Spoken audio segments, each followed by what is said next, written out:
So then Trump is fucked because the D.C. Circuit Court of Appeals has issued an opinion that is just absolutely bulletproof. And it's very strong. And I don't think anybody can say that a sitting president has 100% immunity from anything they do in office. Is that Biden would play to a jury like a forgetful old man, like a well-meaning forgetful old man or something like that.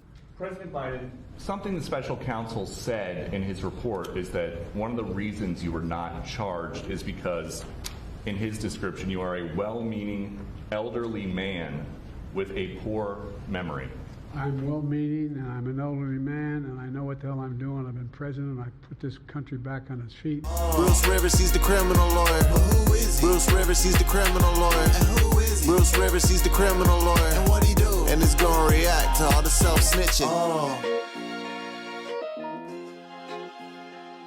Hi, this is Bruce Rivers. Welcome to another fun-filled episode of Criminal Lawyer Reacts. Guess who I am? You know who I am. I am Bruce Rivers, your very own personal board-certified criminal defense lawyer. And for who? For you. You know who I'm talking about. In this episode, I am coming to you with my pearl handle pistol cufflinks, so graciously gifted to me by my content genius and your content genius we know as Michael Rivers. Today, we're going to react to the Trump update. A lot of things happened last week in Trump world. But before we get to that, let's talk about eForms.com. eForms.com. Let's say you're a former president and you're really running out of money because you gave Ivanka a bunch to defend herself and you've spent over $50 million. So you need to do some new leases because everybody's leaving your building like nobody's business. So you can't afford to have another lawyer because actually nobody wants to work for you. So what do? You go to eForms.com and you give it to Elena Haba and you have her fill it out for you because she owes you some work still. And you go from there. eForms.com, you can really avoid an expensive lawyer like me and do things yourself, get protected legally, so that you're protected in case something happens. For example, if you sell a car, you get a bill of sale, guess what?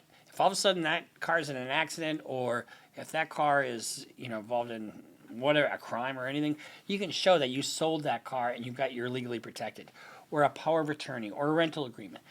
eForms.com, a very effective way to avoid expensive people like me and to protect yourself in litigation. Trump had arguments in the Supreme Court, and those arguments are about whether or not he's going to remain on the ballot in Colorado. If you remember, Colorado's Supreme Court has upheld the revocation or taking Trump off the primary ballot in Colorado.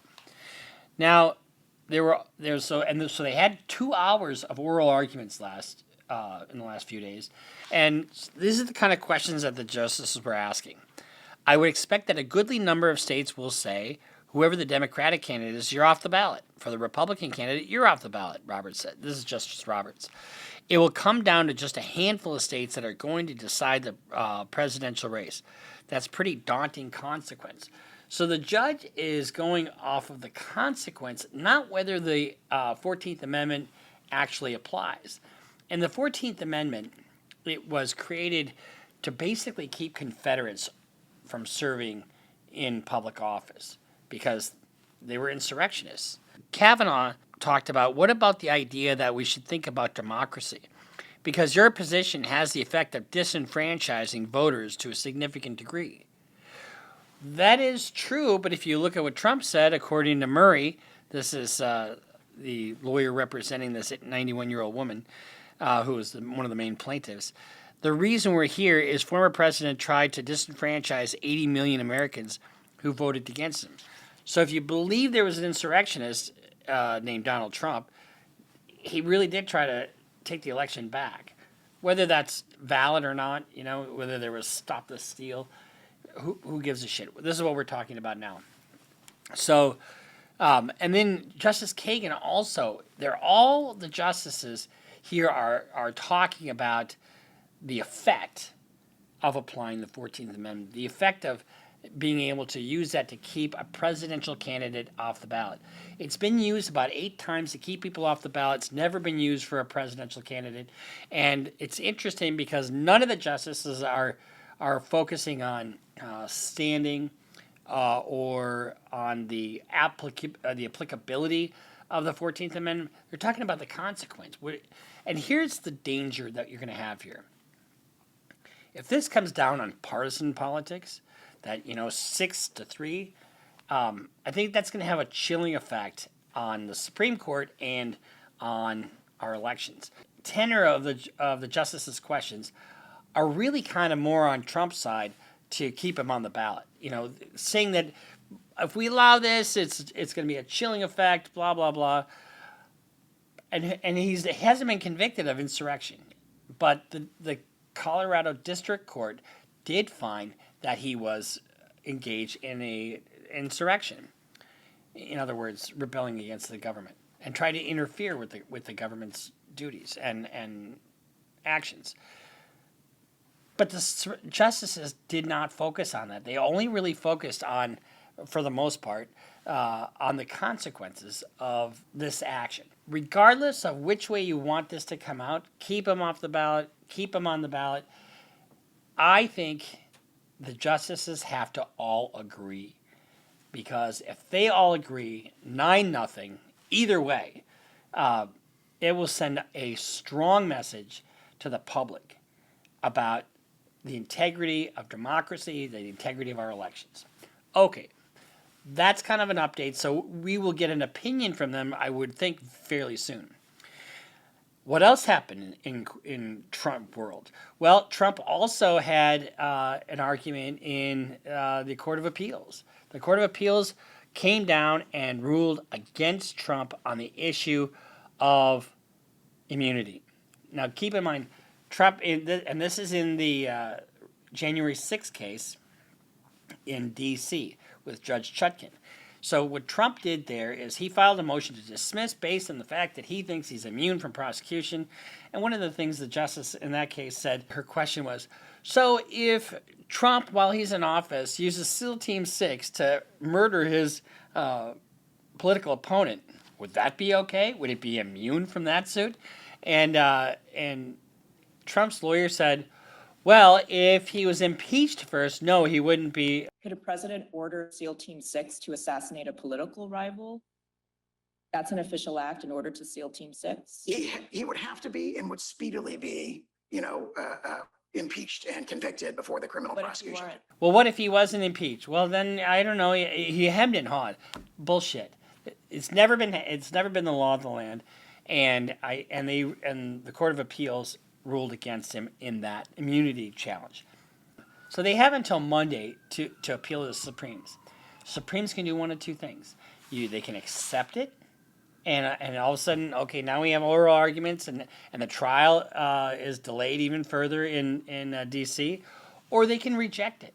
The D.C. Circuit Court of Appeals has said that they have until Monday to file a cert. That's what they call it, certiorari. So the Supremes can either take the case up, or they can reject it. Now, the D.C. Circuit has issued an opinion that is lengthy, it is thorough, and it is unassailable. So if the U.S. Supreme Court doesn't take the case, then what the D.C. Circuit says becomes the law of the case. So then Trump is fucked. And I think that's probably what's going to happen here, because the D.C. Circuit Court of Appeals has issued an opinion that is just absolutely bulletproof. And it's very strong. And I don't think anybody can say that a sitting president has 100% immunity from anything they do in office.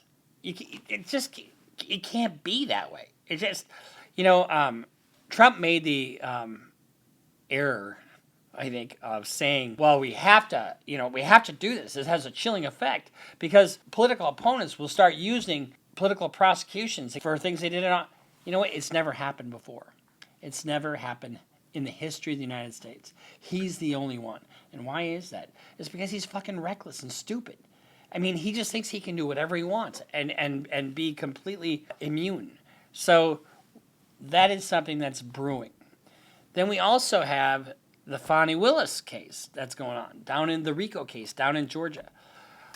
There is a big hullabaloo about her having an affair with one of her line prosecutors.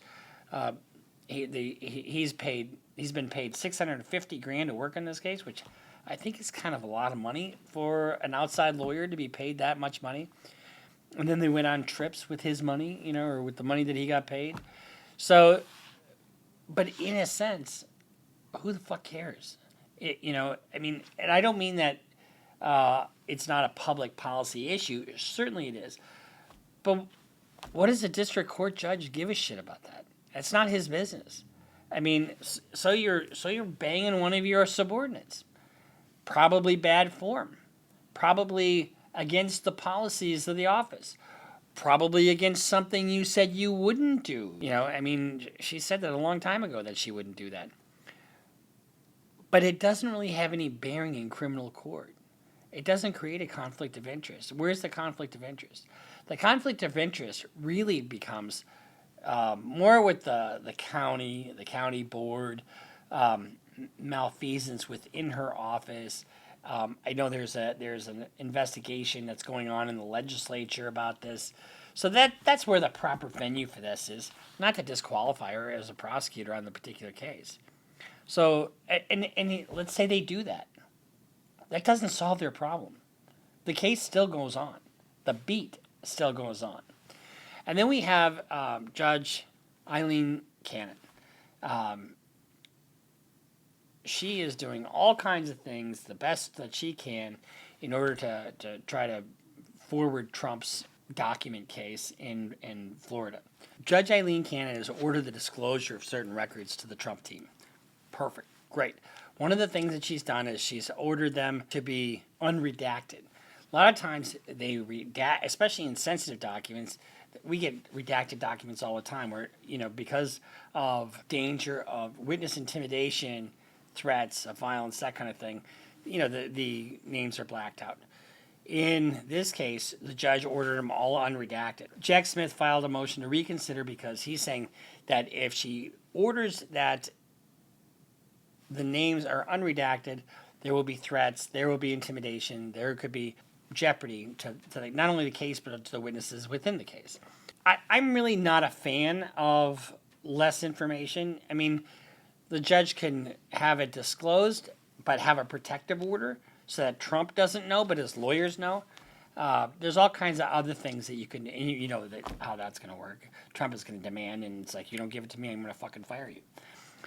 And, and Trump has had some of the other people that are charged in that case, paying for their lawyers and that kind of thing. Well, one of them got his own lawyer and now is cooperating with the government. That's how it works.